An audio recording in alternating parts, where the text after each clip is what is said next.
ପିଲାମାନେ ଆଜି ଆମେ ପଢ଼ିବା 3 ଦ୍ୱାରା ବିଭାଜ୍ୟ ସୂତ୍ର।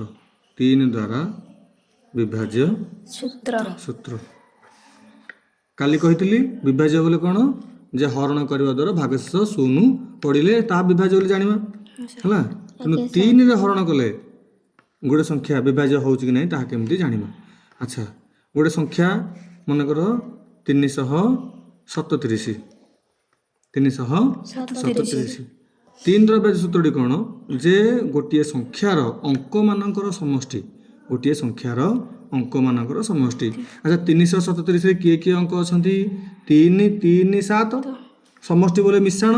ତେଣୁ 3 ମିଶାଣ 3 ମିଶାଣ 7 3 3 6 7 6 13। ଉତ୍ତର କେତେ ହେଲା? 13। ଯଦି 13 3 ଦ୍ୱାରା ବିଭାଜ୍ୟ ତାହେଲେ ସମୁଦାୟ ସଂଖ୍ୟାଟି 3 ଦ୍ୱାରା ବିଭାଜ୍ୟ ହେବ। ଆଚ୍ଛା, 13ଟା 3 ଦ୍ୱାରା ବିଭାଜ୍ୟ ନାହିଁ କେମିତି ଜାଣିବା?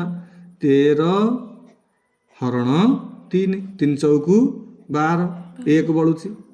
ତେଣୁ ଭାଗଶେଷ 1 ବଳିଲା, ତେଣୁ ତା ବିଭାଜ୍ୟ ନୁହଁ। ବୁଝିଗଲା? ଅତଏବ 337 3 ଦ୍ୱାରା ବିଭାଜ୍ୟ ନୁହଁ।